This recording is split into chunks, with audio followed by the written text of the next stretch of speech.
Good evening, everybody. Kevin J. Johnston here. Welcome to episode number 51 of the Tax and Money Show. That is correct. The Tax and Money Show is happening tonight. We're going to be talking about stop getting ripped off by your boss and the Canada Revenue Agency. Wow. So there's a lot to cover in tonight's show, everybody. It's been an unbelievable time. I do apologize that we've had a few issues here with the PC not working properly, but I think we solved them all, and we're set to talk for the entire evening on some very serious problems. All right, I'm just going to come right out and say it. We have a serious issue in Canada, not just with the Canada Revenue Agency. We have a serious issue with a severe lack of manliness, a severe lack of masculinity. I'm gonna tell a story. All right, this has been going on for the last little bit now with a client of mine, and this client of mine is guy my age. I'm 53. This client of mine is just about the same age, and he is working for a company that he owns. That is correct. He owns his own business. The guy is a contractor. And as the contractor, he would be looking to purchase items from various locations and sell them to people. So what does that mean?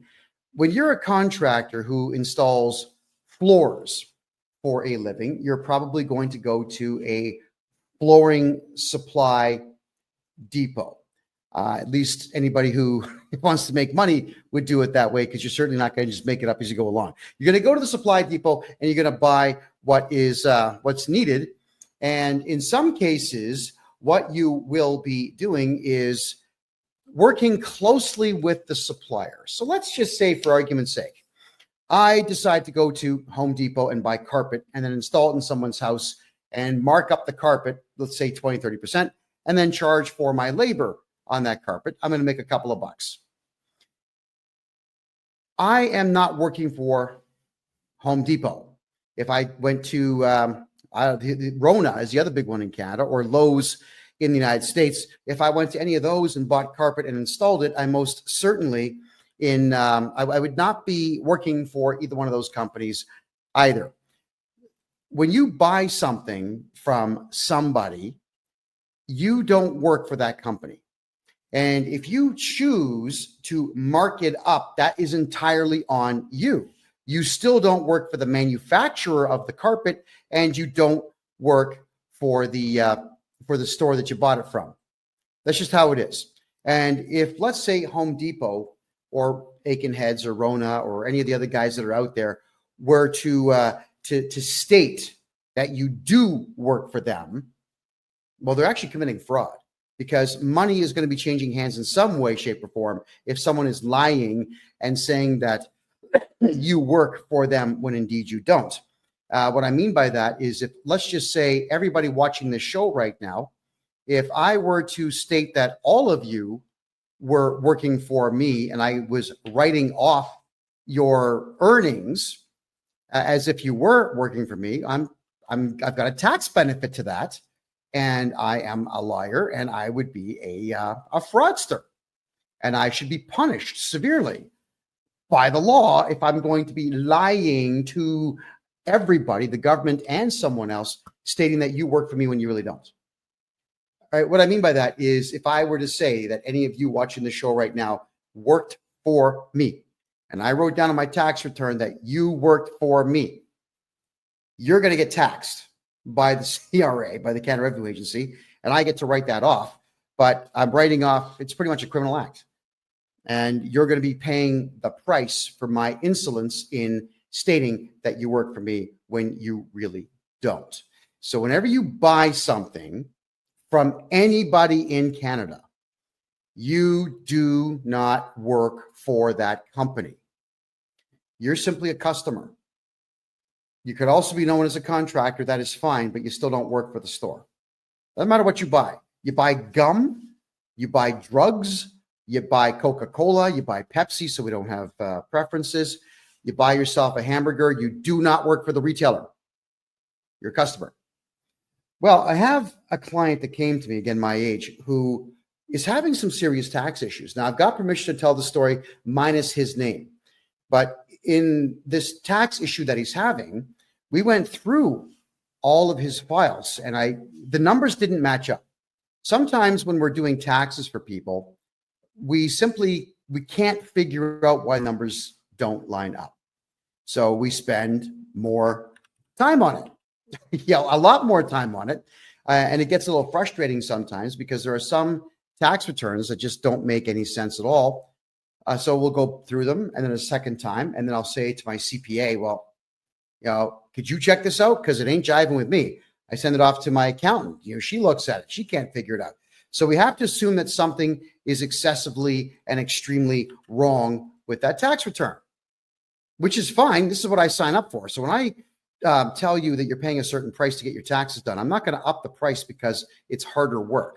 That's not what I do. And I'm not complaining. This is not a complaint. I'm not saying it sucks to do extra work. I don't shy away from hard work.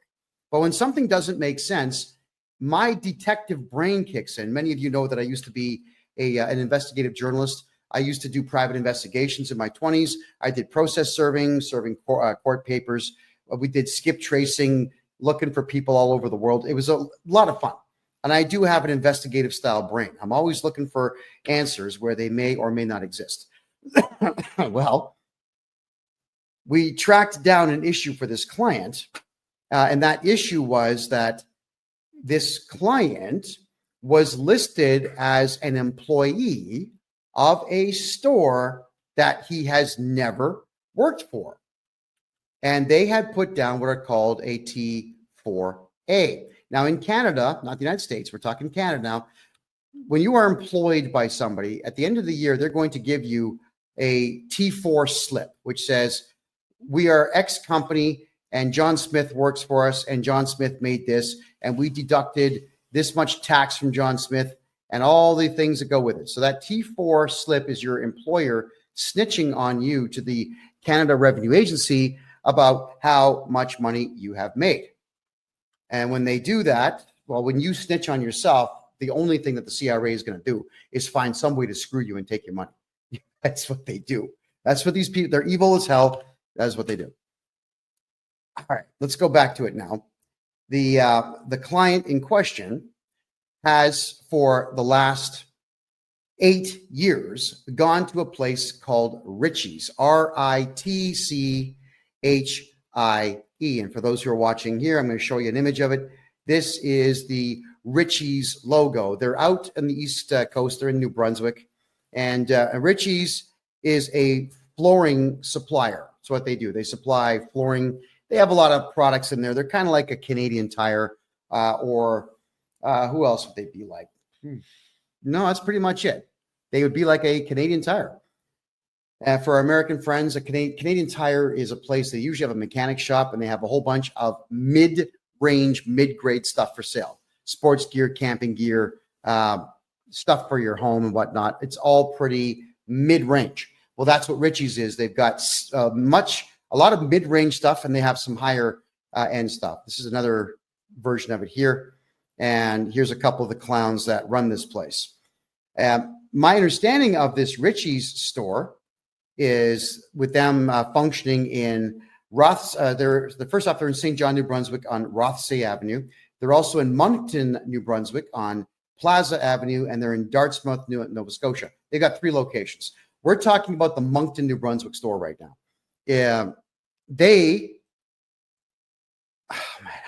I can't even tell this story and take it seriously. It's just so irritating. So what happened is they got audited 15 years ago. I'm going to back the story up a little bit here. They get audited 15 years ago, and it scared the hell out of them. Strange how this group of millionaires, a couple of brothers, the Ritchie brothers, a couple of brothers who are multimillionaires are afraid of one little old auditor. And this auditor goes through their store and, like a bitch, these guys did everything this auditor told them to do. Show me your records, show me your books, show me your cash, show me your client list, show me your supplier list, show me everything. Everything I want to see, show me, show me, show me. And they did. And they ended up paying a lot of money because they were stupid, didn't get a lawyer. Now, they should have lawyered up for that. They didn't kick the guy out of their store. They didn't have a security guard there to say, buddy, you got to go. They didn't make any phone calls of any kind to anybody. They just completely cooperated with this auditor.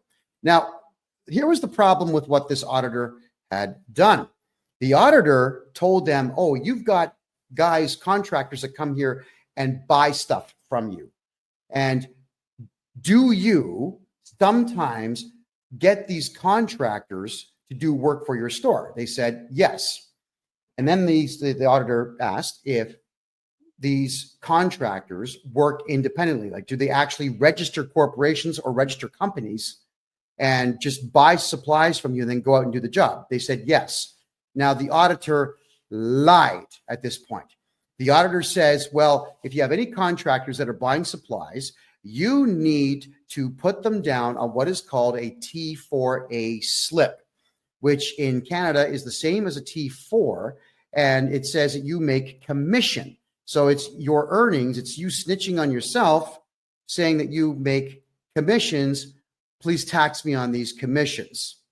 But the problem is this CRA auditor told the store to lie and commit fraud so that the Canada Revenue Agency could make more money.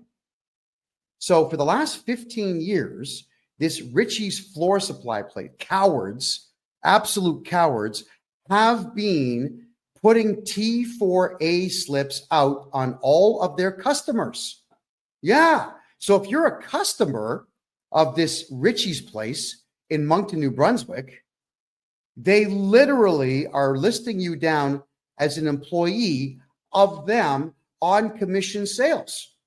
So if you ever wonder why, as a purchaser of goods from this Ritchie's chain, why your tax bill is so high, it's because they're lying. It's because they're actually telling the Canada Revenue Agency that you work for them. So I wanted to do my clients' taxes, and I realized, here's something that has to happen. Is I'm going to put forward a series of legal documents when I do this tax return for the guy, stating that there is no T4A. It is completely fraudulent, and we have to file a police report, which I will. And I'm going to tell the Canada Revenue Agency, you cannot allow these T4A slips, which state that my client who's never worked for this store is going to be taxed by this store. Got to cancel them.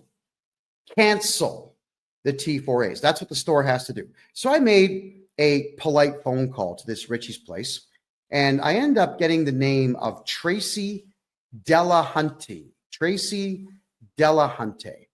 And I make a phone call, and I'm very, very prim and proper and polite, and I just introduce myself as the tax agent and legal agent for my client. And I explain that we have a slight problem here, that there appears to be a clerical error. I never come out and just accuse people right off the bat. I say, we have a clerical error here. It would appear that you have mistakenly put down my client as an employee of your corporation. And I'm wondering if we could get that corrected, please. Boom. She just starts screaming at me, this chick. I'm not going to repeat all the stuff that she said, aside from the gist of the story, which is, we're not going to do that. We got audited. We're never going to get audited again because of you. We're not going to reverse that. We're not going to cancel the T4As. He works for us. I said, well, I'm afraid you're wrong. Well, it's the government. You have to do what you're told. Now, God knows how many times I've heard that in doing taxes for Canadians. Someone tells me that you have to do something because the CRA is the government and you got to do what the government says. No, you don't. You've got the right to remain silent. Anything you say can and will be used against you to either put you in prison or take your money. So shut up. Stop talking. So I explained, look, that's actually incorrect. And the T4As that you're issuing are, unfortunately, in your case, fraudulent, which opens you up to lawsuits. And when I cancel them with the CRA, you're going to get audited. They're not going to know why it's being canceled. So the first thing to do is they're going to call me to audit my client. I'm going to say, nope, you're not going to audit my client. Not now, not ever. So then they'll go to the store and they'll audit you and you've already cooperated with them before, you believe that you have to, so you're going to go through another audit. And when you've got a store that's equally as big as most Home Depots out there, the auditors will take their time. They'll spend weeks there. They'll cost you time and money and effort and irritation, because it is really irritating to have one of these jerks in your place, in your place of business when you're trying to do business. There's nothing worse than someone asking questions that are completely irrelevant to the task at hand. Now, with me, the task at hand is making money. It's making money. When I'm talking to clients, they're paying me for my time. We get them tax money back. They pay me for my services. I'm making money. My clients are making money. If someone's asking me to do something for them, like, I don't know, fold the laundry or do the dishes or whatever, that don't make money. So the answer is no. Well, occasionally I get phone calls from some branches of the Canadian government wanting to talk to me about my attitude problem. I say, look, guys, this ain't going to make me money. So no, I'm not spending time with any of you. Yeah, whenever the government of Canada calls me, I always tell them, it's guys, I charge $300 an hour for my time. So if you got a Visa or MasterCard, we're going to run that for you now, and then we can have a conversation, to which, of course, they always say no. So we want to make sure when you're a client of mine that you're never dealing with auditors. Well, this store is now going to have to deal with an auditor. She says to me on the phone that, look, honey, I've been doing this for 10 years. I know everything about taxes. That's what it sounds like. I said, well, if you've been doing taxes this way for 10 years, with all due respect, you've been doing them wrong. We put auditors in prison who harass my clients. That's how it works. No, you don't. Well, yeah, we do. I'm a private investigator by trade. I'm a tax expert here. We hunt them down. We file charges. We make sure it goes all the way through. At the same time, we cancel the audit. So you don't have to put up with an auditor in the future at all. In fact, I can help you keep these auditors away. But right now, my concern is my client. I'm being polite. My concern is my client. Could you please just cancel these T4A slips? He does not work for you. Then she pulls the same crap that every feminist out there always pulls when they are losing an argument or they have nothing further to add, but they still want to win. She says to me that, oh, you're just being too aggressive. You're too aggressive for me to talk to. I'm going to have to end this call. I said, no, you're being aggressive. I'm actually afraid of you, and I'm going to end this call. So I ended the call first. I always repeat back the words of feminists whenever they throw nonsense at me, which is exactly what she did. So you would figure at this particular point, I'm going to bypass the accountant for this company, and I'm going to call the multi-millionaire owner of the place, the Ritchie brothers. Supposedly they're men. Well, we know differently now. I call. I don't get through. I call again. And this secretary guy sounds like a teenager, poor guy. He's caught in the middle. But I could hear one of the Ritchie brothers in the background saying, no, I don't want to talk to him. You get rid of him. I don't want to talk to him. Dude, for real, it's your store. It's your company. Take the phone call.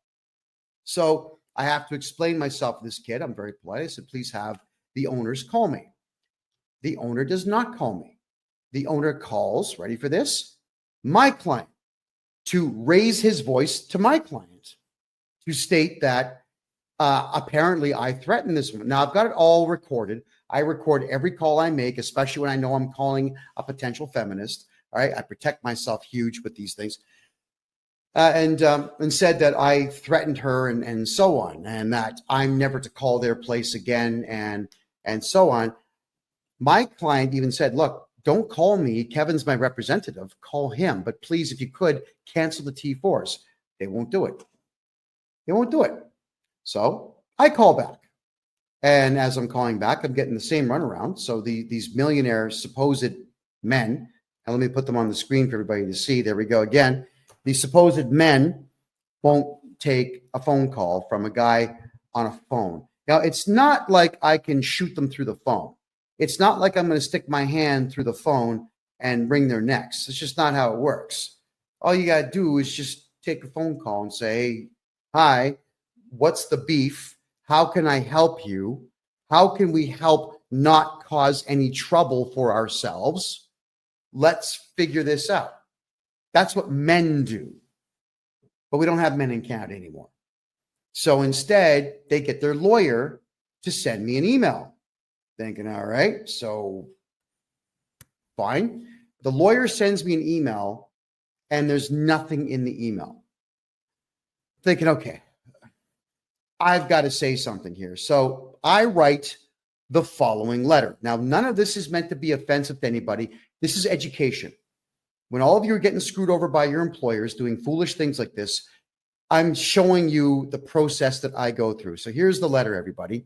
Urgent legal notice, action required to prevent a CRA audit to Adam Ritchie and Trevor Ritchie, the two millionaire supposed men running this company. Dear Adam and Trevor, my name is KevinJJohnston. I act as the legal agent and tax strategist for none of your business.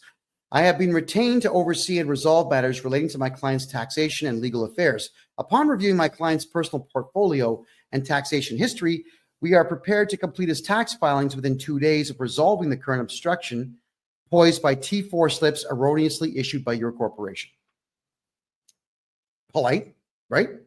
On January 27, 2025, I contacted Tracy Delhunty to request clarification on the existence of these T4A slips, which are obstructing my client's ability to file his personal taxes. During this conversation, Tracy volunteered unnecessary and inappropriate details regarding the inner workings of your corporation, which she did. Why is she telling me what's going on there? It's weird. Including past audits and fears of future audits, which she stated influenced her decision-making. She also incorrectly asserted that T4A cancellations were not permissible, demonstrating a fundamental misunderstanding of both bookkeeping and Canadian tax law. True story. Tracy further stated verbatim that it's the government and you have to do what they say. Now, if you've got someone like that working for you, fire them. They're useless. Suggesting a gross misrepresentation of the role and authority of the Canada Revenue Agency. For clarity, I will outline the relevant legal facts regarding the CRA.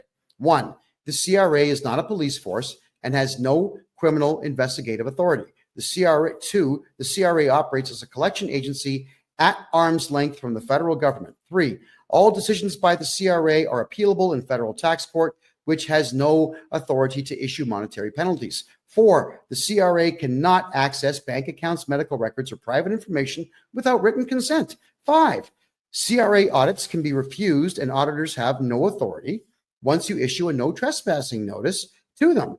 Individuals and corporations have the legal right to remain silent, and auditors who violate your no trespass notice can be charged criminally and sued for tort harassment. Does anybody see anything wrong with this letter so far?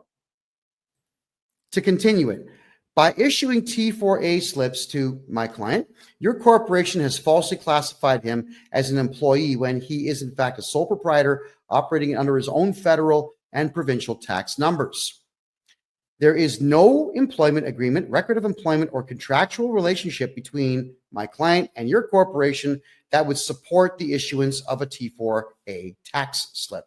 This action constitutes a fraudulent misrepresentation of my client's status and creates legal and financial complications for him. To resolve this matter amicably, I propose. All right. This letter has gone to Ritchie's Flooring in Moncton, New Brunswick, for those who are curious about that. So the immediate cancellation of the T4A slips, your corporation must cancel the T4 slips issued to my client and provide a letter on company letterhead acknowledging that the issuance was a clerical error. No big deal. This letter will be submitted alongside my client's tax return to the CRA to rectify the situation. This corrective action is legal, straightforward, and cost-free. It's free. It doesn't cost anything to fix a tax clerical error in Canada. All right? Nothing. Alternative resolution. If you choose not to cooperate, I will proceed to revoke the T4A slips on behalf of my client by submitting the necessary documentation and legal arguments to the CRA. This action will include notifying the CRA of the fraudulent classification, which will result in an audit of your corporation. Should this occur, I will provide full testimony supported by evidence to ensure that my client's legal rights are upheld. Because you got to remember, I don't care about Richie's. They're not my client. I care about my client, the nice man that pays me to do this. Let me be clear. This is not a threat, but a statement of my client's legal rights and my professional responsibilities. Additionally, I must state that Tracy's behavior has been unprofessional and unbecoming of someone in her position. If my client decides to pursue legal action for tort fraud, I have already committed to representing him pro bono, which means free. And I will represent him free of charge, because this Tracy woman, she really got my back up. I mean, most of the time, the average person has no capacity to get on my nerves. But when you've got a hardcore fundamentalist, lunatic, feminist creep who wants to shout out that her 10 years of tax experience cooperating with the CRA somehow outdoes my 40 years of experience not cooperating with the CRA, well, yeah, my back's going to be up. But what got me the most with her conversation with me is when she pulled that crap, "You're too aggressive for me to talk to." I wish we were allowed to slap people that said that, because that is just the most crass thing that you can say to someone. You may as well just admit that you're a loser and you have no capacity to debate. Surrender at that point. So here we are talking about Richie's, who doesn't want to be talked about. And I'm just getting started, by the way. So I tell them it's in your best interest and the interest of the corporation to resolve this matter promptly and correctly. Please provide confirmation of the T4A cancellations and the requested letter by February 3rd, 2025 to avoid further complications. Signed, me. All right. So again, you figure that the men, the brothers, these two names here, you've got Adam and Trevor Ritchie, Ritchie's Flooring. You figure that at this particular point, they would have the temerity, maybe, or just the bravery to contact me. You just say, look, oh man, this guy sent us a legal letter. He's accusing us of fraud. You know, why don't we call him and try to iron this out? That's the first thing I do. I try to iron it out. There's always a way to get things like this ironed out, but no, they've got stupid pride. Why? Because these two millionaire brothers apparently are beta cucks and allowed this feminist bookkeeper that they have get them in trouble. They sided with her. Fine, they're allowed to, but I'm pointing out that they're still committing fraud, whether they have silly pride or not. All right. So then their lawyer emails me again. And in this email, he's pretty short and sweet, but here we go. His name is Mark. You'll love this one, everybody. It's Mark D. And the last name is Tector. Mark Detector. Are you kidding me? That's this lawyer's name. He says, I am legal counsel for Ritchie's, and I have been retained in relation to the above noted matter. That was the letter I sent in.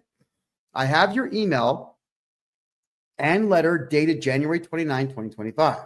I am reviewing your letter with our client and I am obtaining obstructions. In the interim, do not contact my client and do not make any further disparaging and unfounded comments against them or their employees. Regards, Mark Detector, partner at Stewart McKelvey Lawyers and Advocates.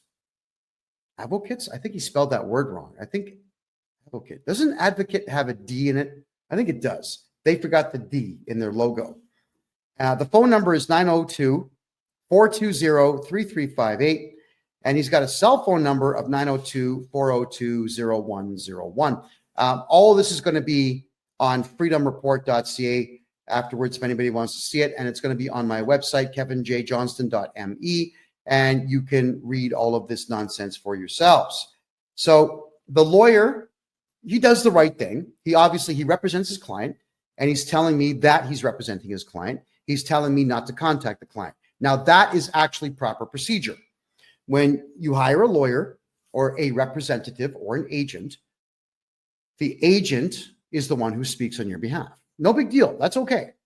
But to tell me not to make disparaging comments. Are you kidding me? If there's a beta cuck coward fraudster out there, you're all going to know about it.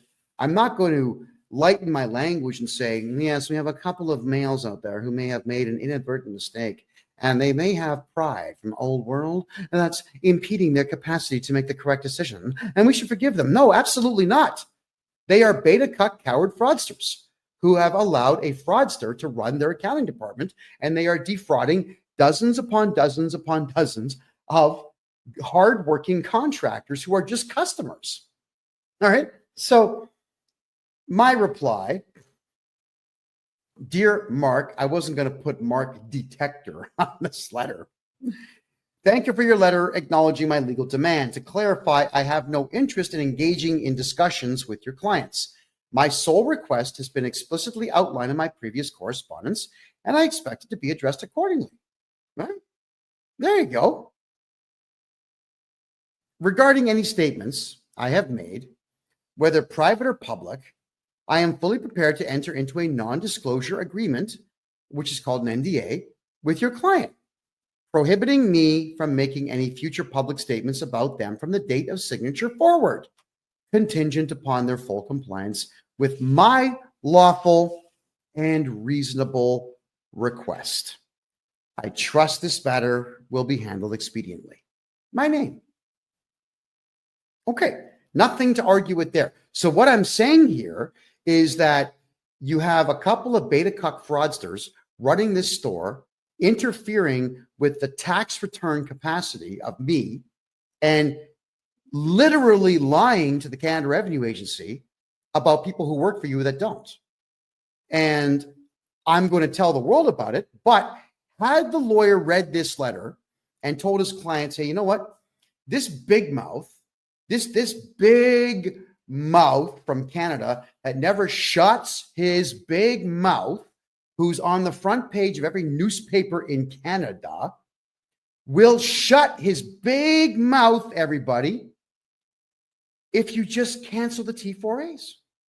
I mean, if I was the lawyer, I would tell him, look, don't be a friggin' idiot. Just cancel the T4s and we'll draft the NDA and shut this guy up.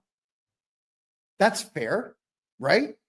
Well, not in Canada. You see, Canadians are not as smart as Americans when it comes to this whole NDA thing. Canadians have stupid pride. They get their backs up over nothing. And they always say, no, I'm not going to do anything he wants. Okay, fine. So I'm going to tell the whole world how much your company and you suck. That's my right. And I'm also doing it as a warning to all of you out there to pay attention to what your employers and your suppliers are doing, because it can really affect you negatively. So he comes back with this really short letter. Mark Detector tells me, we have now had an opportunity to review this matter with our client. The claims in your letter are without merit. Well, which claims? The claim that your client sucks, or the fact that the Canada Revenue Agency has no power whatsoever to force somebody to break the law? I mean, which one is wrong according to you and your client?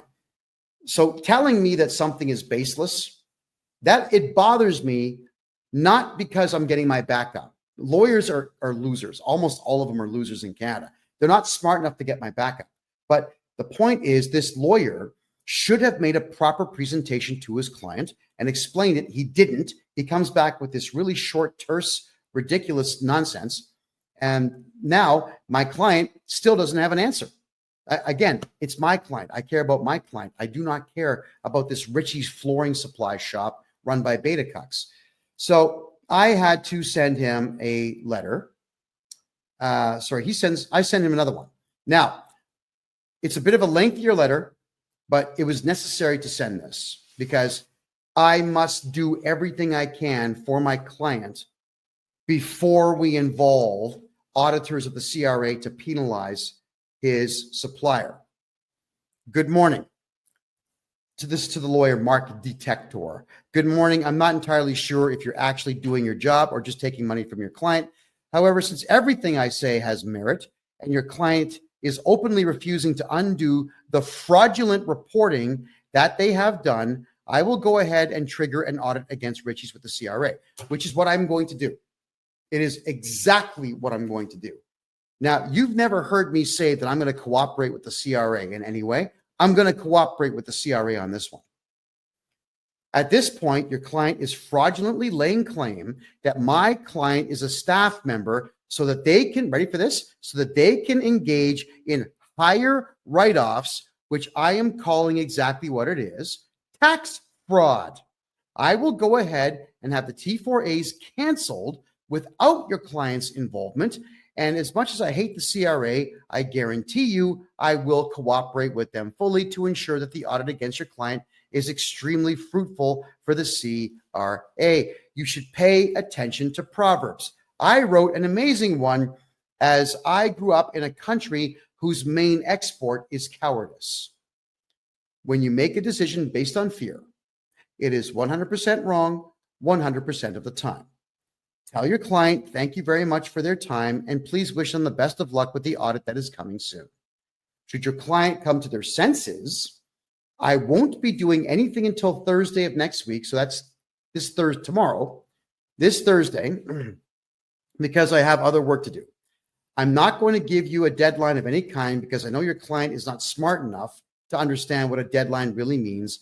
And thus you can count on this being our last communication unless you would like to talk your client into some sense and have them reverse their fraudulent way of doing business for my client only. All right? I don't care about the rest because they're not my clients. Also, without a court order registered in Bogota, Colombia, and Panama City, Panama, in those regions' proper courts, I will not be keeping my mouth shut. In fact, I plan to use your client as a case study in stupidity and an example as to why, when adults have fear, they fail. Letting you know in advance, I will ignore every Canadian court order that you get. Sincerely, me. Now, lawyers don't like it when you speak like this to them. So what does the lawyer do? He sends me a stupid letter. Here it is. Oh, not this one. It's this one. Please, mark detector again. Please see my earlier emails. Your allegations are without merit.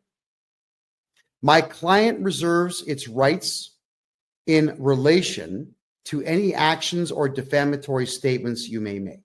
First off, that's grammatically incorrect. My client reserves their rights. There you go. Not its, their.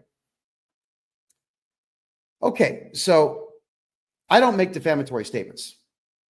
I use funny language to tell the truth. I can come right out and say, Richie's does not do business properly. That's not funny. But the millionaires who run Richie's Flooring Supply in Moncton, New Brunswick in Canada are a couple of beta cuck fraudsters who are absolutely gutless and will not take accountability for their illegal activity, and nor will they even pick up the phone when a gorgeous hunk of man looking like this makes a phone call to them to simply have them spend 5 minutes fixing a problem. My God, these guys at Richie's, this is their store one more time, right? I'm trying to understand how these guys got rich. And then I did some reading into the company, and they didn't do it. The brothers didn't do it. Their father did it. So these rich losers just got daddy's money when he died, and they're going to run this place into the ground because all they're doing is committing fraud. And they have a lawyer who's not doing his job. You know, your lawyer should really give you hell. When you're doing something stupid, it is your lawyer's job to say, look, yeah, I'm representing you, and you're this close to violating the law, so don't do it. Right? He's got to give you hell. Do you know, in Canada, whenever I would say something publicly, I would go to my lawyer and I would ask him, like, look at the script that I want to discuss tonight. Is there any chance that the Canadian government will hit me with a hate speech charge if I say any of this? And if he says there's even a 1% chance, I don't do it. I've got a lawyer on retainer so I can ask these questions and make sure that everything is going to be copacetic. Yeah. And when my lawyer says don't do something, yeah, all right, okay, I'm not going to do it. because I pay him to watch my back in the legal arena. That is his job. He does his job well so that I can do my job well, right? So let's continue here. With me getting such a short reply from this guy, there's the reply again. I thought, you know what? Obviously, these negotiations have completely broken down. They are not going to comply. So I'm going to go ahead and report fraud to the local authorities, and I'm going to report fraud to the Canada Revenue Agency, an institution I hate, an institution I never cooperate with at all. But because these people got my back up just a little bit, congratulations to them, I'm going to make sure that it happens. And if I need to be on the phone with the auditor, explaining everything to the auditor about these people, I am going to do so. It'll be the only time the CRA ever gets my cooperation. So I wrote a letter. Now, this one is less professional than most of the stuff I write. By my own admission, it's actually quite snarky. It was designed to be irritating because this lawyer is essentially saying, we're going to sue you for defamation if you tell the truth about our client, which I don't care about at all. There we go. So I say, dear lawyer, and I put the words without prejudice at the top of this letter, because in Canada, when you have the words without prejudice on a letter, it cannot be used as evidence in court because it's part of your negotiation to try to get to a settlement before court. That's what without prejudice means, everybody. All right, so I'm hoping that that legal term there makes sense. And by the way, nothing that I'm saying is legal advice. I am not a licensed lawyer.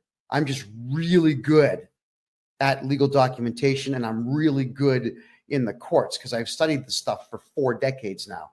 I hate it, but I know it. Well, actually, I shouldn't say I hate it because I like winning. I do like winning. I just hate the entire court system. But here we go. Dear lawyer, my allegations are fact. Let your client know that I will be helping others that they are double dipping on fight them in court if they choose to go the route of litigation. I will file a defense on any litigation your client files. I will not settle out of court. Should I lose, I will appeal. This will be as public as I can make it, and it will be very expensive for them. As I have studied law for 40 years, I have no legal fees. I'll be representing myself. Not true for your client. Side note, pride goeth before our fall. This woman that Richie Boys hired is really going to destroy them. Let them know that they should not act on her feelings because I won't be letting this one go. I'm going to use this case as an example of how not to behave in the accounting world and how to avoid eventually meeting me. That dumb working for them is dangerous as she is really stupid but believes herself to be a genius. She should be flipping burgers, not stealing from the CRA. I am not an unreasonable man. So this stupid shit ends upon cancellation of the illegally claimed T4As and possibly T5 forms for my client and my client only. When this is done, simply email me with Richie canceled in the subject line, and I will never need to communicate with you again. I will fix my client's taxes and move on. Let the Richie boys know that this can be solved with less than 30 minutes of effort, and that it will please me greatly to have this done right away. They really don't want me cooperating with the auditors of the CRA, which I will gladly do just to irritate that dumb ant they have working there. And that comes from the heart. Oh yeah, they will most likely audit them all personally when I request them to, which I will. Do what you will, Kevin J. Johnston. So these Richie's people, really, they need to grow some balls. They need to grow some sense. They need to gain a little bit of business acumen. And if you ever want to keep yourself out of lawsuits, Canada, you got to think like an American. I know all of you are saying, I hate America. Why? Why? Americans know how to do business. This type of thing would not come up in an American company. I've dealt with American companies thousands of times. And whenever issues like this pop up saying, listen, we got a problem. You're committing fraud and we're going to report you to the IRS. Like, whoa, wait a second. What's the problem? They will actually try to work with you. In Canada, everyone just gets offended, especially feminists. And this is the stupid stuff they do. So the lawyer did not reply. And I'm a little disappointed in that, but yeah, whatever. We did my client's tax returns as if he did not have a T4A form ever filed for him. And I am declaring in an affidavit, using all the legal knowledge that I have, to tell the Canada Revenue Agency that this stupid store, Richie's Flooring, is committing tax fraud. Now, here's the fraud, all right? Let's go back to the beginning of this story, where they got audited 15 years ago, and the auditor told them, if someone is buying supplies from you and they're a contractor, put them on a T4A. So the auditor told this store to break the law, and the store that did not get any legal advice has decided to break the law for 15 straight years by committing tax fraud times God knows how many people buy their supplies. Think about that. If I tell you to shoot somebody in the head and you do it, you go for murder 1, possibly murder 2. I go for solicitation of a crime and possibly accessory and possibly murder 2 as well. Don't think for a second that because someone else tells you to commit a crime that you're going to be absolved of it just by saying, I don't know. He told me to do it. Do you think really that's a defense in court? You're out of your friggin' mind if you think you're going to get away with using that as your defense. Not only are they breaking the law, but they are proud that they are doing it, and they are getting a lawyer now to assist them in breaking the law. So this lawyer that they're utilizing needs to go back to school, I think, because the next step for me is to start filing complaints with the Law Society of the province of New Brunswick to explain that this guy is giving them really bad advice and did nothing to solve this problem.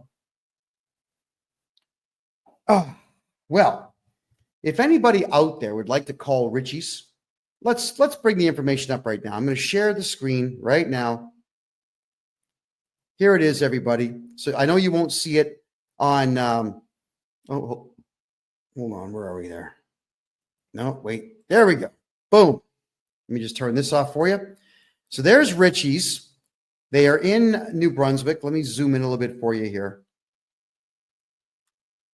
That's the store right there. Richie's Flooring Warehouse, 19 Plaza Boulevard, Moncton, New Brunswick. Okay, everybody out there who's watching on TikTok. Oh, sorry, guys. Is the audio better now? Is that a bit better for you? So everybody watching on TikTok, could you please put the phone number I'm going to dictate right now to you? 506 857 0400. All right. 506 857 0400. I'd like all of you to ask for Tracy Delahunty and ask her why she insists on committing fraud. Okay? Ask her. Don't be rude. Don't swear. Don't do any of this, but I need all of you to record these calls because stores that do this type of thing to people are evil. It is evil to do this, but we don't have to be evil. We just have to play the game the right way. So I'd like to ask you all, give her a call, Tracy Delahunty. Tracy Delahunty. Give her a call at that phone number and ask her to cancel T4A forms for everybody who is a contractor because it's illegal for them to double dip. Now, what do I mean by double dipping? Let me tell you right now. You see, these contractors in Canada, they're going to write an invoice. They'll write an invoice to this store for, let's say, $10,000 for services rendered. And then this invoice is also going to have the goods and services tax on it, which I think is 15% in that province. And the store will pay them and they'll be able to write off that expense. It's a contractor expense. It's a contractual staff expense. But what they're also doing is using the T4A slip to write that off as well. So they get to write off the same guy's stuff twice Well, the guy who wrote the invoice is no longer able to use all the expenses he has to lower the amount of money that he's making on a job from this company. Think about that. So the store is double dipping, which means that the individual contractors get completely screwed on their taxes. Completely and totally screwed. So I need everyone to give them a phone call and ask them if they could please stop defrauding their contractors, and again, record the call. And if anybody gets anything interesting out of these people, because they like to talk, they will probably share information with you. Could everybody who's going to do this call, here's what's going to happen, okay? Either the funniest one that you record or the one that gets the most information. I'll play that one on the next show as a follow-up to this show, and you're going to get $100 of my own money. I'll send you $100 of my own money for being the winner, the one that gets the best stuff done. Now, I don't mean prank them. I don't mean phone them up and flush a toilet. That's dumb. What I mean is, when I say funny, is get them to react in a certain way where they're actually divulging information to you that they shouldn't be divulging. Because everybody on the East Coast of Canada, it's not that they're really, really, really, really nice people. It's that they're just, in some cases, really dumb, and in many cases, drunk. There's a lot of alcohol abuse on the east side of the country. So these folks here are not going to be thinking all that clearly when they do this. Now, whilst we are reviewing this, don't call the lawyer yet. I don't want that done yet.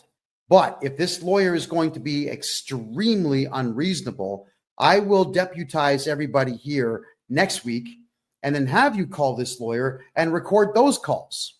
Because the only thing I want, the only thing I've asked these people for is to cancel the T4A slip so that I can do my client's taxes legally, properly, efficiently, and today. Right? Now, I'm going to do my client's taxes anyway. I'm not waiting for these people. I will do them anyway, and I'll be putting forward the letter to the Canada Revenue Agency explaining that this place is committing tax fraud, and the CRA, they'll be all over it. And when they call me asking, would you like to bear witness? Would you like to assist us? Yeah, I would. I absolutely would. I'd like to also encourage people, if you could, please. And this is just a personal thing right now. And I'm going to be taking questions very shortly, everybody. So save your questions for about 15 minutes from now. But I don't have very many pet peeves. I really don't care what people do. It's none of my business. But something that I cannot stand is bad manners when bad manners are not necessary. You don't need to be flipping off at the gums rudely for no purpose whatsoever. You don't need to be walking around with your head held high saying, I know everything, so I'm going to give you a difficult time because I think I'm a genius. That pretentious belittling of people it's vile. It's extremely vile. And it is something that during my journalism days, I would not say a word about it except for continuing to put the microphone in people's faces during interviewing them. Because the more angry they got and the ruder they got, the funnier it was on YouTube and Rumble and all the other websites out there. It was good content for me to upset someone by just asking questions. But you see, I'm not a journalist anymore. And there's absolutely no reward whatsoever for me tolerating bad manners. And I won't. So if you're rude in my condo or my office or my car, I'm going to turf you. Just get out. We're done. If you're going to be rude on the phone or rude in a live video chat, I tolerate it if you're a client because you're paying me to listen to your rudeness, but I'm not going to tolerate it if I'm not being rewarded for it. And this group of excessively rude individuals running this store need to be punished. That's it. You know, Richie's, the whole, oh man, these people. Richie's Flooring Warehouse is what it's called in Moncton, New Brunswick. Again, there's the contact info, 19 Plaza Boulevard in Moncton, New Brunswick. You can call the two brothers there, Trevor and who? Adam and Trevor. Ask for them, or you can ask for Tracy Delahunty, the excessively rude individual that started this entire fight. She started this because she thinks that I would have cared that she's worked as a bookkeeper for 10 years. I've studied tax law for 40 years, and I'm the first one to say I know more than most, but I don't know everything. And anybody who says they know everything is an arrogant jerk, and just dust them, get them out of your life. Now, I'm going to, I know on TikTok and over here on Kick, you're not going to see this, but I'm going to explain it to you while I'm doing it. I'm going to share another screen now. And this here is me showing you just how easy it is for this store to have complied with me in the first place. Like, they're about to cost themselves a lot of money on this. Wow. Okay. This is someone called Lone Wolf. It's a tax community that they discuss a lot of things, tax and money. And I come to this one not necessarily as a resource, but I come in here a lot just to see what updates that they make, because these guys tend to aggregate everything from around the web. So T4 slips in Canada is what we get at the end of the year from our employers. The T4 slip will say how much money we've made. It'll tell the CRA, the Canada Revenue Agency, how much Canada Pension Plan was deducted, how much employment insurance was deducted, federal and provincial taxes, and any and all bonuses that were paid. It snitches everything on you. And the T4A is the same thing, except you don't really have a salary. It's more commissions, or I guess odd jobs that you're doing for the same company, where they want you to pay tax on what you've made. I mean, if you're a client of mine, you pay tax on nothing. I fixed that. But I'm just telling you what these forms are for the sake of education here. So now let's go to this form here, and it says to amend, cancel, or replace a T4 slip in Canada.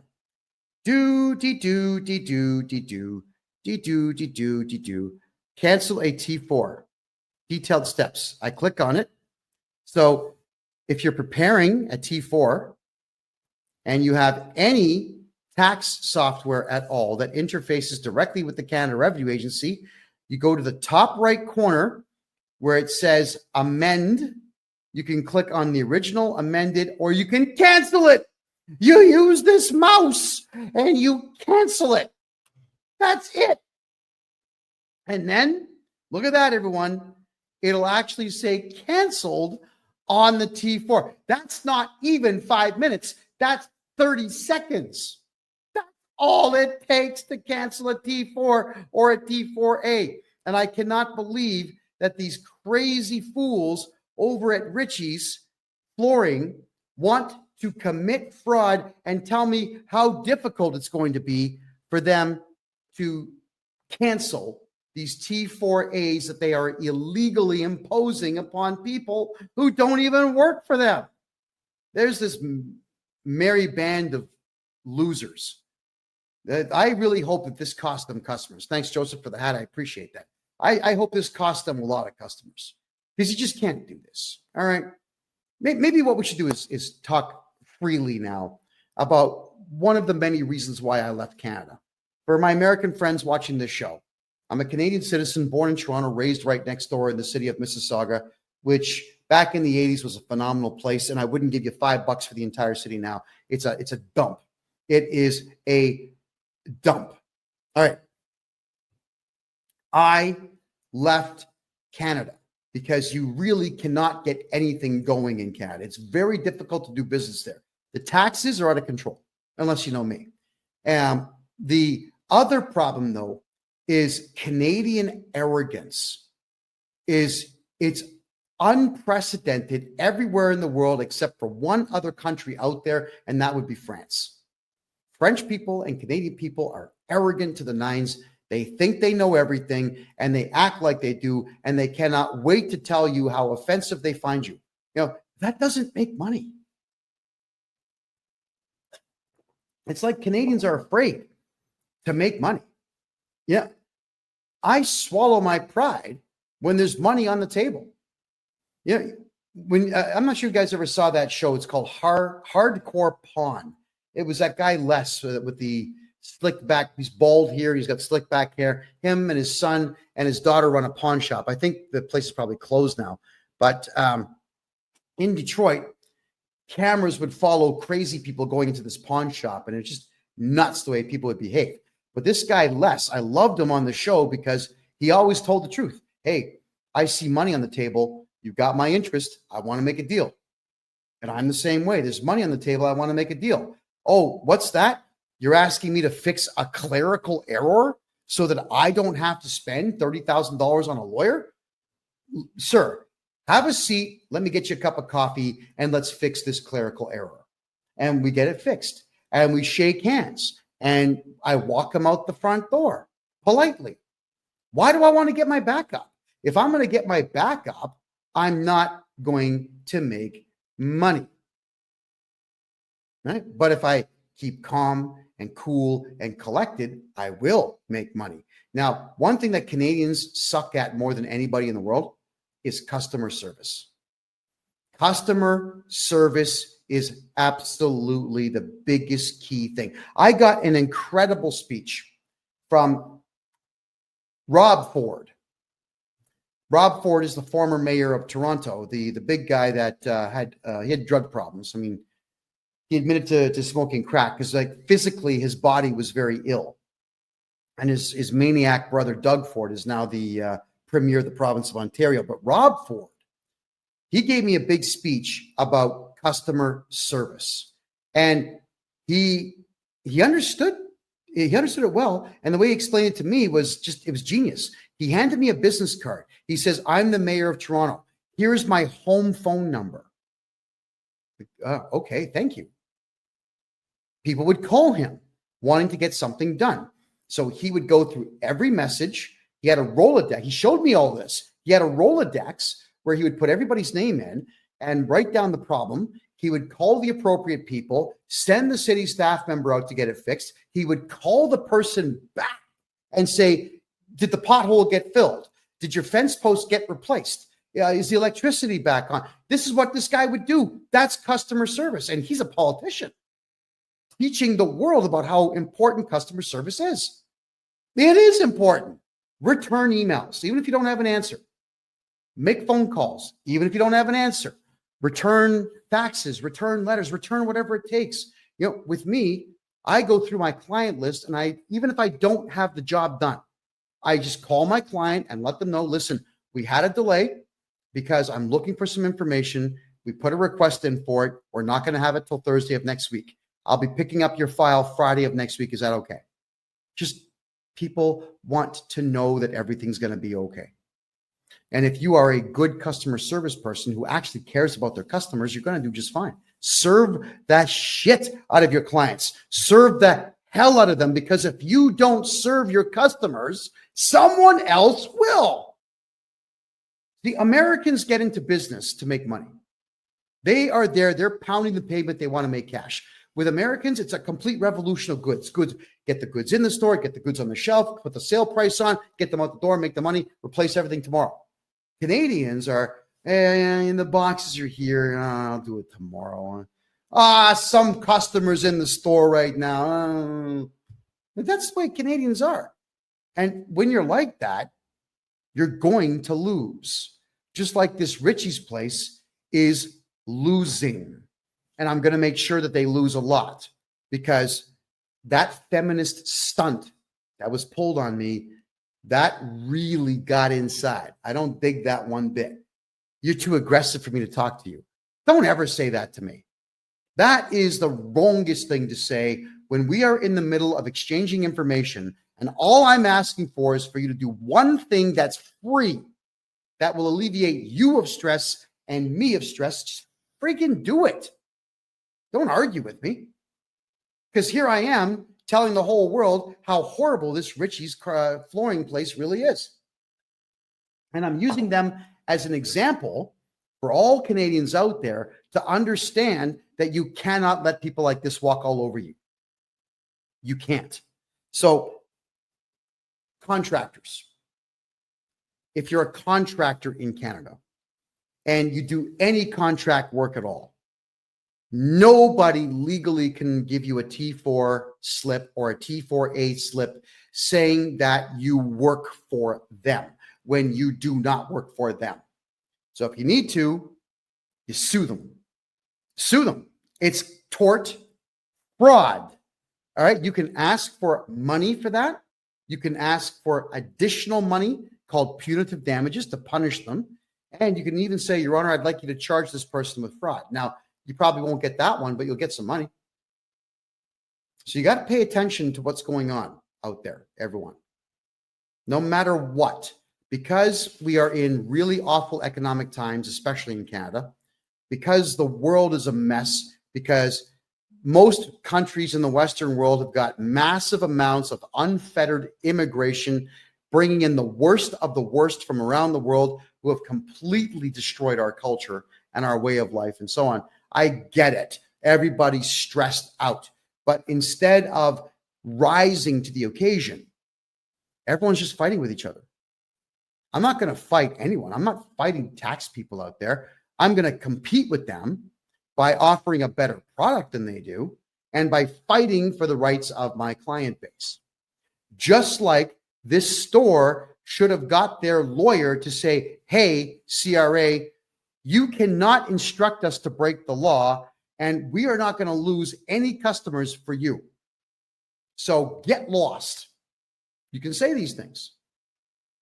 You've all heard me on the phone many times talking to auditors and various employees of the Canada Revenue Agency, telling them, like, guys, you got no power. We're not going to cooperate. Don't go to my client's place. You're going to get charged. We can say these things.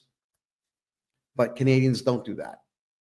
Everybody in Canada would rather live in fear than just do that one little bit of work to make sure that you're not going to be screwed over. And that is to scrutinize everything and then call the perpetrator out who's harming you.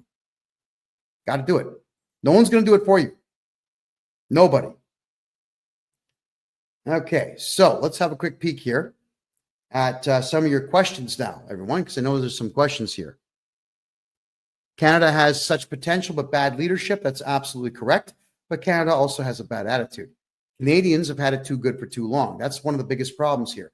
Country was too prosperous, way too prosperous for its own good.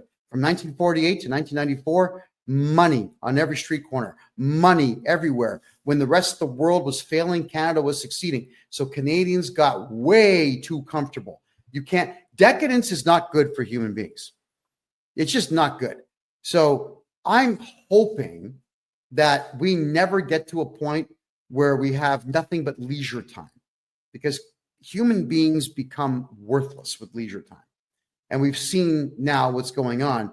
Everybody's scrambling and just ripping each other off as opposed to trying to be better.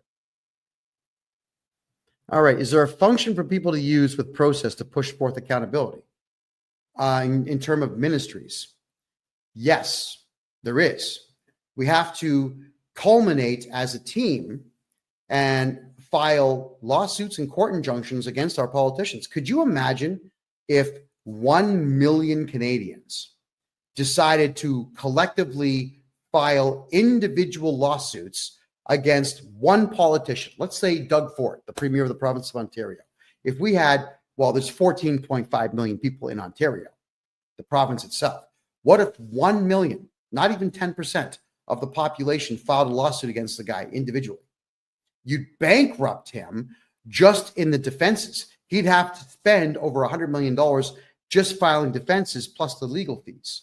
He'd be bankrupt. You could take his house, take his car, take his money. Yeah, we can do these things. There's a way to go to any courthouse anywhere in Canada and file criminal charges against these people. It's called laying up private information. Why do we not do these things as a society? No one's going to do it for you. So stand up, get off the couch, go get it done. Go do these things. Absolutely, we can. All right, I'm going to have a quick peek here at some of your questions. Okay. Am I live? Yes, I'm live. It is currently 10:15 p.m. Eastern time on the 18th of February. Thank you so much for asking. I see some questions here now in the Rumble room. Boris N65, you just ordered a 60-minute call. Excellent, Boris. You should be able to log into Calendly and pick your date and your time. So we'll be talking soon, I'm sure. We got there. Real MGTOW. Kevin, have you guys been able to clear up your tax backup? Yeah. I mean, our tax backup is, we'll call it under control. We have a backup of, say, 2 weeks, but that's standard during tax season for any accounting company. We developed a brand new software package that's going to blow your mind, everybody. Imagine this. Well, actually, let's just work with the real numbers. No, so I'm going to do this for everybody right now. Let's do this right now. I'm going to bring up the income tax calculator. This is a website called Wealth Simple. I'm not even sure what they do, but it's a handy little toy to play with. All right. I know that you're not going to see it on TikTok or on Kick, but I will state what it is that I'm doing here. So let's turn this off. If you have a look here in the province of Ontario, if you make $100,000 a year, the federal tax is $14,000. The provincial tax is $6,986. Canada Pension Plan and EI, which is employment insurance, ends up being $5,105. So on 100K, you're losing $26,136. Now, what bothers me about this is when a corporation is filing taxes, what they've got to do is they have to take the CPP, the Canada Pension Plan, and the employment insurance, and they have to match that. That's right. So for every employee that you have making 100K, you have to match the Canada Pension Plan 100%, and you have to match the employment insurance by 140%. Wow. So the rough number, if you look at it right now, the rough number is going to be about $5,800 per person per year that you have to spend for nothing. It's infuriating is what it is, because the Canada Pension Plan is going to be empty by 2032. And EI, I don't know if any of you have ever tried to get employment insurance, but I can assure you, you're not getting it. So why are you paying into it? Oh, yeah, so that third world invaders can get money for free to the tune of $5,000 a month. No, thank you. Not interested. So what we do now is we've got a payroll company in place, and the payroll company, we charge no fee for this. And I mean no fee whatsoever. We're going to do your payroll for you. So let's say your pay cycle is absolutely every week. On Wednesday, what you'll do is you'll jump on our website and you'll put in, like, you'll have drop-down boxes, John Smith, Steve, Richard, Paul, all these people in there. You put down what they made. It'll work out the CPP. It'll work out the EI. It'll work out the provincial and the federal tax. And it will tell you how much to pay us so that we can pay your staff member. All right? But you don't pay the matching on the CPP and the EI. You don't give it to us. We will pay your staff what they are owed, and then we will issue T4 and T4A statements at the end of the year to your staff member. And here's the other cool part. Your staff no longer work for you in this business model. They work for my company.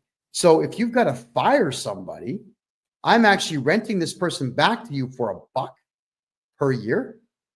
You can say, hey, Kev, or how about this one? Kevy, baby, looking good today. Listen, that guy, John Smith, that is currently on payroll, get rid of him. We want him fired.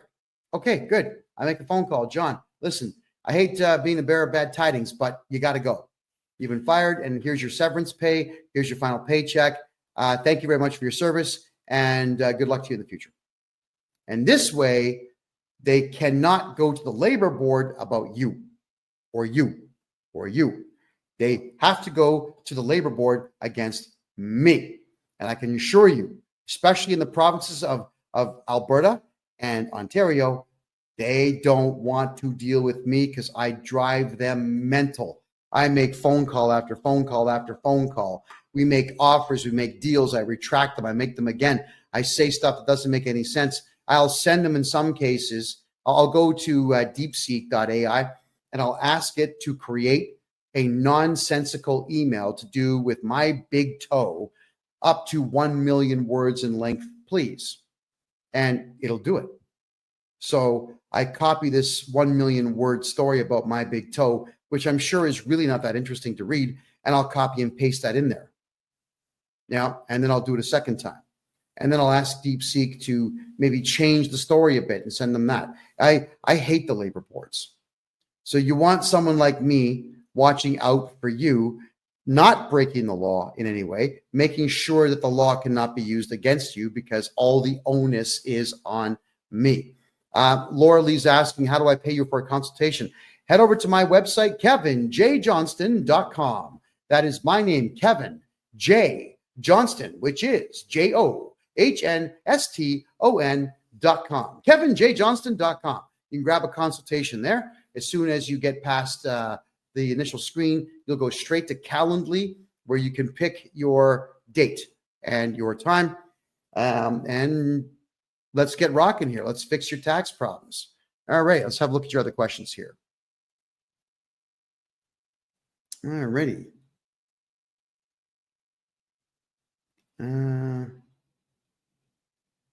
All right, guys, I don't really want to get into politics. All right, so for everyone who's asking me about politics, I'm staying out of it. I did my last political show on the first Tuesday of 2025. I don't care anymore. I had a lot of fun. I did a political podcast for 7 straight years. And we cost a lot of politicians a lot of money. I thoroughly enjoyed my time. But I'm a tax guy now. I'm enjoying taking money away from the Canada Revenue Agency and giving it back to the people. So don't call me Robin Hood because I don't look good in tights. Just call me, I don't know, call me a hate-filled maniac for hire, because I am, when it comes to these CRA people, I am a maniac. I can't stand them. I hate them with all my heart. So I go to town on these idiots, and they don't like it. And they typically back down because they have absolutely nothing that they can do to stop me from doing what I do best, and that's irritating people. And my mother always used to tell me, son, you could irritate Jesus. Now, and when I said thank you with a big smile on my face, that was not the response she thought she was going to get. But that is a compliment, and it is extremely true. What's the best province in Canada for business? Suppose it's like, well, what are you doing? If it's prostitution, it's British Columbia. If it's drugs, it's Quebec. If it's drugs, the second place one would be Ontario. If it's drugs, third place would be British Columbia. If it's drugs, fourth place would be Alberta. But if you're looking for which province has an economy that's growing, the only one is the province of Alberta in Canada. All the other ones are shutting down. Everyone's leaving. Everybody is leaving. Yeah. I do taxes for people in Quebec. And Quebec is unlike every other province in the country that works on admiralty law. Quebec works on civic law. And civic law means that the province can do whatever it wants. And they do. They do whatever they want, which means the province of Quebec has their own provincial taxes, which are ridiculously high in comparison to the rest of the country. And they've got such ridiculous rules about property tax and whatnot that nobody in Quebec is making money. So everyone's leaving. They're all going to Alberta. But if you're in Quebec and you want to do business in Quebec, what I would recommend is you contact me. I'll open up a numbered corporation or 2 or 3 for you in Ontario. You can still do business in Quebec, but just make sure that all your invoicing goes through the Ontario corporation. You don't want the province of Quebec being involved in your business. Filing a provincial tax return in Quebec is really stupid because they will not leave you alone. Not ever. They are ridiculous individuals. Am I still active in opening offshore accounts in Panama to protect people's money?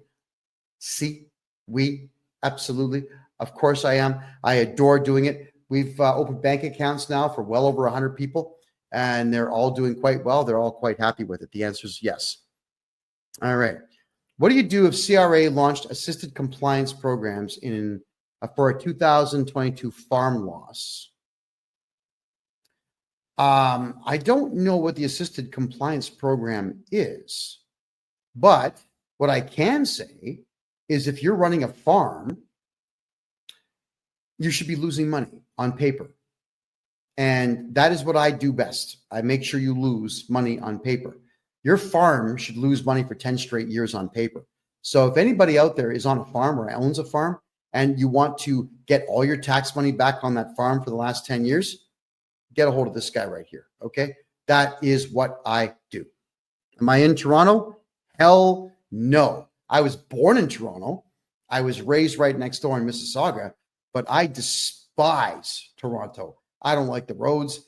I don't like the architecture. Anything after 1960, I can't stand the architecture. I mean, the left wing nut jobs destroyed that place. And look at the mayor that you've got in there now. Olivia Chow is a Chinese communist, essentially a spy for communist China. And when I saw her dancing almost completely naked in some feather outfit to show the world how sensitive she is to the far left politics, I'm thinking, yeah, Canada, the only thing that's going to save you is revolution. A violent overthrow of your government is the only thing that'll save it. When you've got that type of trash in charge of the biggest city in the country. And when I say biggest, I mean biggest by a lot. It is more than double the size of Montreal, which is the next biggest city. Double the size. You can't have trash like that being the face of your city. But Canadians, you voted for her, and you're not throwing her out. So for me, the odds of me stepping foot inside of the city of Toronto again are zero. Zero. Unless, I know it's a joke, but I'm kind of partially serious. Unless some Kazakhstani terrorists showed up and said, hey, we got this nuclear weapon here. Here's the key. The battery still works. Would you like it? I say, well, sure. Just make sure that you can ship it to Front Street in Toronto, right? Beautiful. And I would clack it. I'd set the timer for 3 hours. I'd leave town. I know exactly what hill I would go to watch the mushroom cloud go up and just smile. I don't even smoke, but I'd crack out a stogie and I would just watch. I hate Toronto. I loved it as a kid. It was an incredible place in the 80s, even up to the early 90s. Now, it's just a dump. It is a dump. It doesn't matter that it's got big screen TVs everywhere. What does that matter? All it's doing is selling you stuff that you don't need. It's not like there's jobs in Toronto. It's not like it's a place you invest and make money. The condo market is completely dead in that place. Nobody can afford housing, and the taxes are the highest in the country by a lot when it comes to anything to do with the home. Food prices are 5 times the price they were in 1988 in Toronto. Why would you want to be there? You know, Panama City, I'm in Panama City, the capital of Panama. The subway system here is better than Toronto, faster than Toronto, cleaner than Toronto, and it's only 35 cents to jump on the train. 35 cents a ride. Tap your credit card, walk through the gate, get on the train. No violence, no strung out drug users sleeping there, no homeless sleeping in there, nobody picking on you, no one throwing things at you, nobody crapping in the corner. There's none of that nonsense here. You pull that stunt in Panama, the cops will work you over. You know what I love about the cops here is that they actually are really pleasant people until you screw up. And if you screw up deliberately and they identify you as deliberately committing a crime, they break out the old tonfas, you know, the billy club with the L shape, they'll crack you one. So don't be a criminal here. And I think Panamanians have got the message that it's not wise to be a crook here. And as a result, everywhere I go is safe. So Toronto, be damned. Not interested. All right. That's a good point, sweet guy. You're saying capital gains are 66%.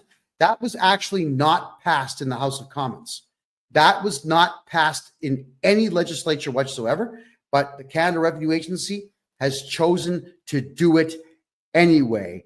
Completely illegal. But if I'm your tax guy, there is no capital gains on anything that you do. I eliminate that capital gains garbage. It's gone. You got to get a hold of me.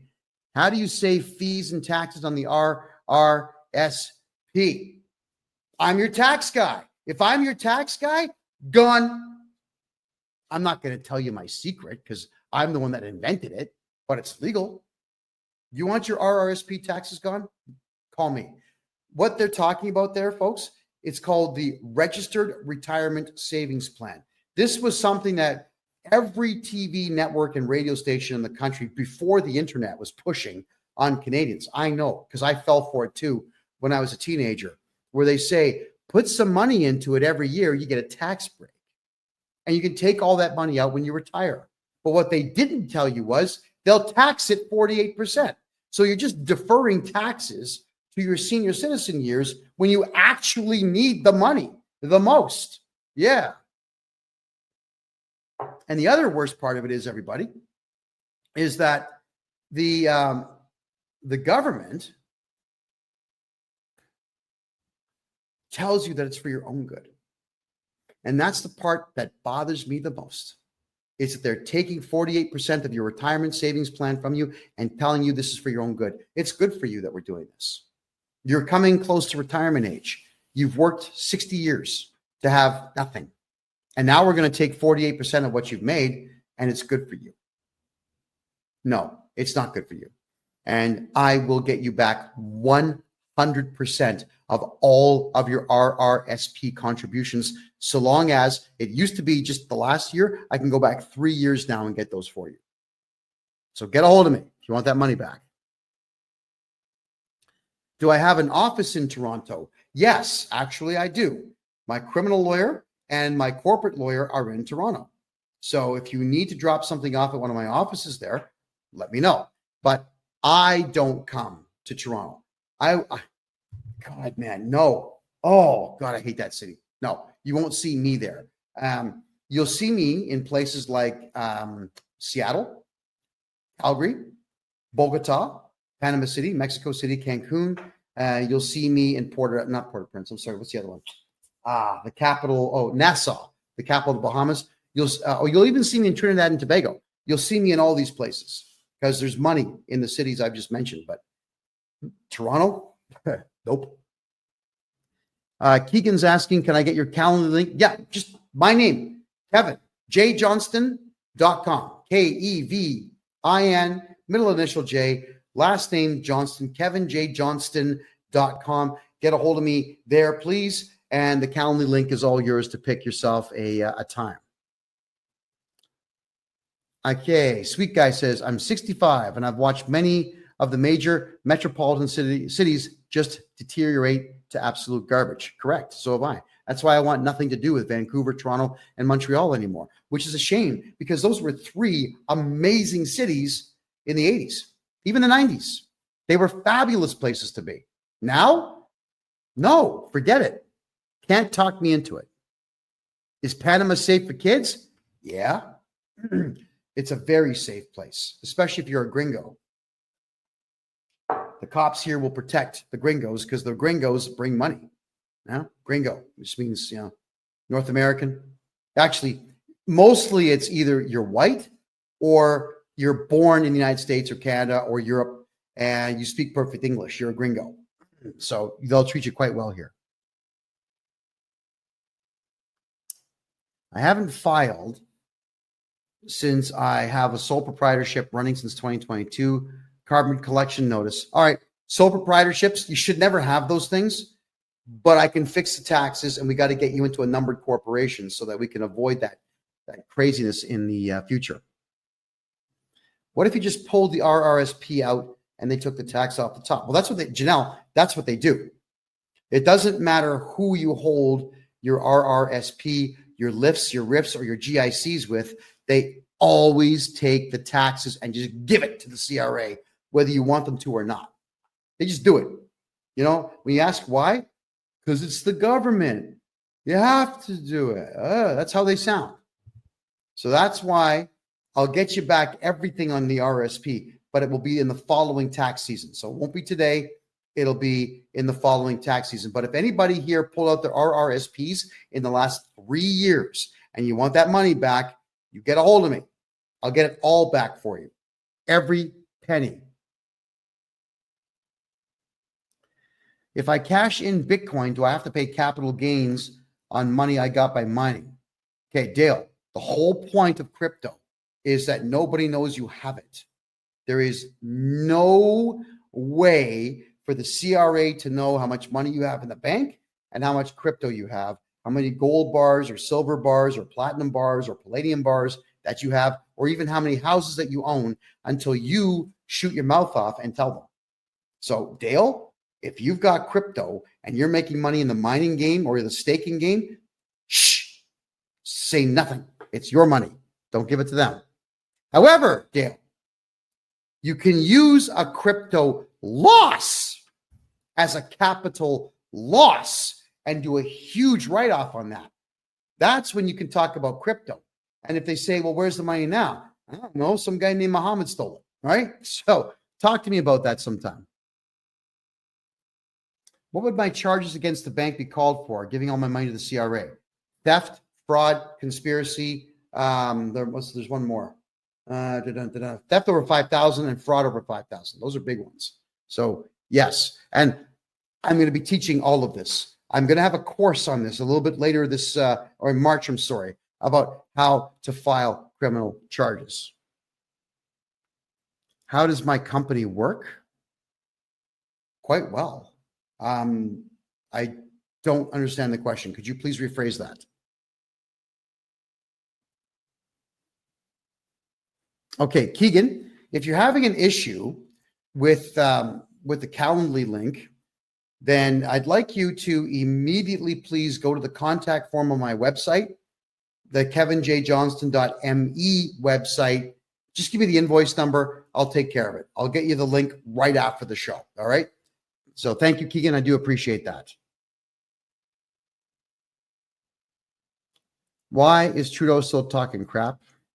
Because he can, and because he knows that no Canadians are going to do anything about it. That's why.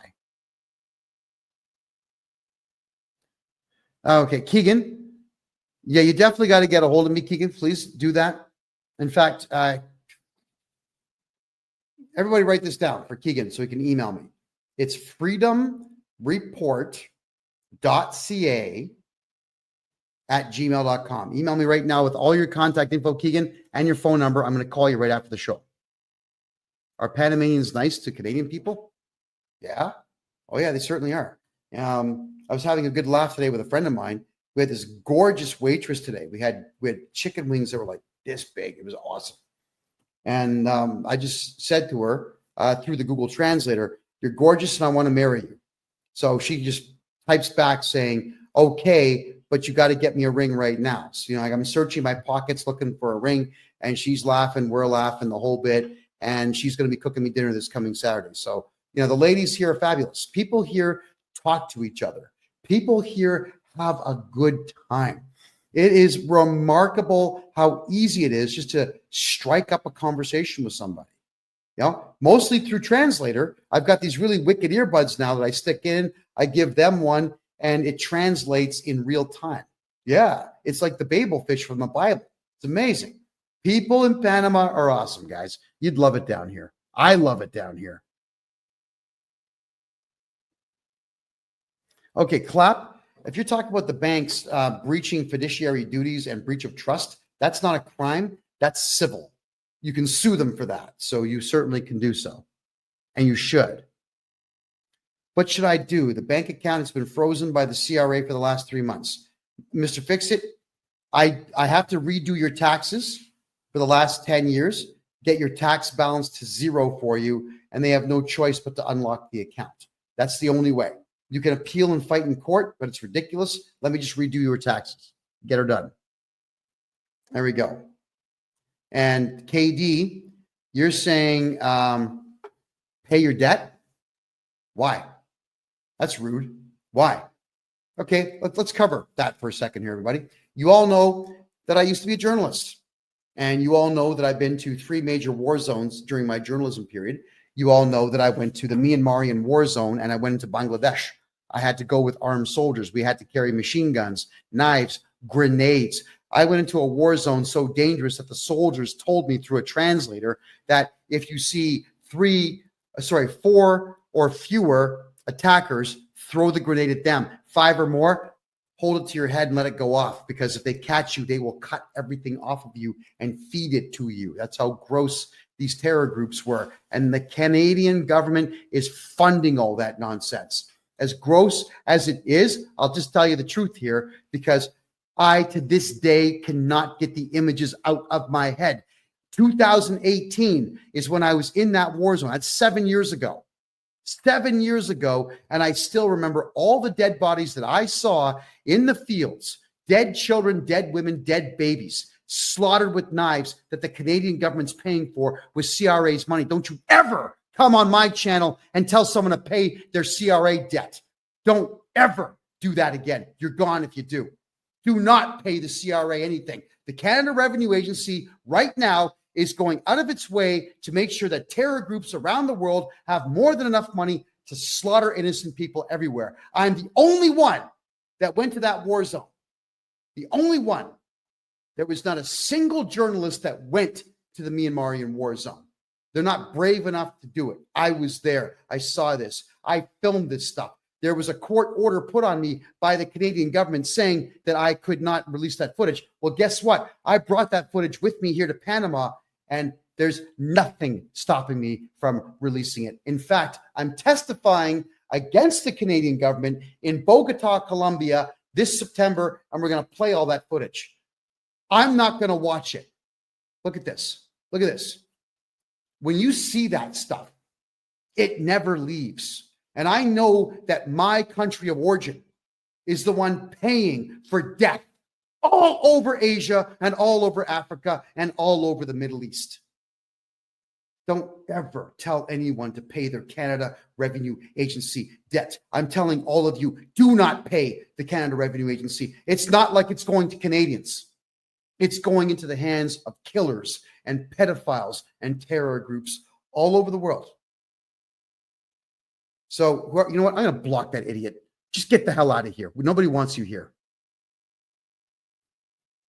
Anyway, getting back to taxes. Do you have any representation office in Alberta that can do my taxes, or how does that work? D. Carly, we do everything remote now. You know, there's absolutely no reason whatsoever to have these huge brick and mortar places. Yeah, we have offices, but our offices are small. You know, they're like garages, you know, maybe 400 square foot places. They have enough room for desks, chairs, filing cabinets, and 2 or 3 people to work in them. Everything that we do is on screens. I've got the laptop here. I've got the phone here. I've got a second phone here. I've got a third phone over here. And I've got 2 monitors on a wall in front of me here where I can see everybody at the same time. Like, we're all connected all day long. We don't need it. And it's really, really, really efficient for me that way, because I don't have to be in Canada, a place you all know that I couldn't wait to leave. So I just can't stand the politics there. With me being in Panama, I am calm, I'm cool, I'm collected, I'm healthy, better diet. Look how clean my skin is just by eating food that there's no drugs in my system at all. I don't need all kinds of makeup and whatnot to keep this expression going. It's a matter of good food. I'm just healthy. My blood pressure is perfect. My blood counts are perfect. Yeah, I'm happy all the time. Why would I want to be there? I'm going to do everything remote. So get a hold of me on the website and we'll take care of all your taxes there. My CPA is in Ontario. My lawyers are in Ontario. Some of my team are in Vancouver and some of my team are in Alberta. We don't need to all be in the same place at the same time. It would be nice, but it's completely unnecessary. What does it cost for you to write a letter to the CRA? There's a couple different price points on that. It's either $350, $500, or $950, depending on the complexity of the case. So get a hold of me if you want that done. All right. Let me just check the Facebook chat rooms here. All right. What do I think of Vancouver? What, the city? That would be an all-day thing. I'm not going to bother answering that one. just let you know that I'm extremely disappointed in its downfall. It's not worth going to at all. Alrighty. Question. As you know, I just finished getting out of a bankruptcy. Does my bankruptcy guy have to file my taxes this year since he finalized it all? No. And if the bankruptcy wasn't huge, like millions of dollars or hundreds of thousands of dollars, we could actually reverse the bankruptcy. Bankruptcies are not the first choice. They're always the last choice. There's so many ways to win with taxes and debt that bankruptcy should always be the absolute last thing, because it is a nuisance to get through. But anyone can do your taxes afterwards. Hopefully, I'm going to be your tax guy. Okay, here's a good point. I asked Grok on X if I have to, but and it says no, but my bankruptcy guy says they have to. I signed their document that says they would do it. Okay. Every trustee and bankruptcy professional in Canada is a lying loser. Stay away from them. They don't work for you. They work for the CRA. So it's a bad idea for anybody to get involved with these people. Just don't do it. And as for consumer proposals, bad idea. Why? Because it doesn't improve your credit rating, and you still owe the money. The idea of doing something like this is not to owe money. But in a consumer proposal, you still owe the money. You're still stressed out. No, you don't do consumer proposals at all. They're a scam. They're a total scam. Absolutely total scam. What is the Smith maneuver? Something that doesn't work as well as you think it does. And that would be an extremely elongated thing to talk about here. It's not something that I can answer, even in the last 10 minutes that we have here. Do I do living trusts? Yes. Here's the way that we do it. On the low level here, you have numbered corporations. Corporation A owns your house, holding company. Corporation B has all your funding in it. Corporation C, cars and property. Corporation D, do business in that corporation. And all those corporations should be held under this one here, which is going to be your umbrella corporation. And then the umbrella corporation is owned by the family trust. So it has to filter down. And when you build a family trust, start with the corporations at the bottom, then move them into the umbrella corp. Then we move everything into the family trust. You can do it the opposite way, but it's a lot more work. There's far too much prep work to get that done. It's better to just do it piece by piece by piece. All right. What should you do besides a consumer proposal? Well, if it's taxes, hire me and I'll get your tax bill to zero. If it's credit cards, we can always negotiate a better price for them. Or if it's credit cards, knowing that you can't do prison time, and if you don't care about the credit card ever being useful again, you can simply just walk away from it if you like. There's nothing stopping you from doing so. Consumer proposals means that your credit cards will no longer work, your lines of credit are no longer accessible, and you still owe the money. It's positively worthless to do one. The trustees get paid by the government when you do a consumer proposal. So stay the hell away from those people. They're crooks. Do you have courses or classes we can take to learn how to set up and run corporations if we wanted to do business that way? Petra, yes. Starting March, the last Wednesday of every March at 8 p.m. Eastern time, all year long, which is going to be 5 p.m. Pacific time and something like 7 p.m. Eastern time, or sorry, Atlantic time. It's going to be right in the middle so everyone can be there for it.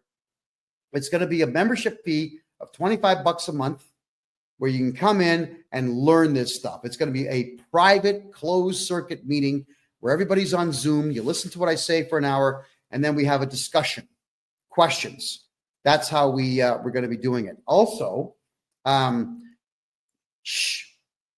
we're looking into the law right now. Right? I've got a meeting at the lottery head office, the Lotteria office here in Panama, to find out if it's legal for me to give away money to Canadians and Americans from Panama. We think it is, and the 3 people I've spoken to at the Lottery Corporation here in Panama say it is, but we got to make sure. Because if it is, everybody who joins up for that $25 per month fee is going to get a chance to win cash. All right, we're going to start giving away cash on this show come September. So we have big plans for what we're doing here. That my good fortune is your good fortune. I'm having a blast doing what I'm doing in the tax realm here for Canadians and for some American folks as well. So we're going to give back by giving away a bit of dough. Here we go. Can I assist you in British Columbia? I can assist you everywhere. It's just that Quebec is excessively difficult in some cases. There are some things in Quebec I can't fix because Quebec is a messed up place. But everywhere else, 100% yes. Am I able to set up a trust for crypto assets and capital gains? Yes, but you still should not be talking about crypto anyway.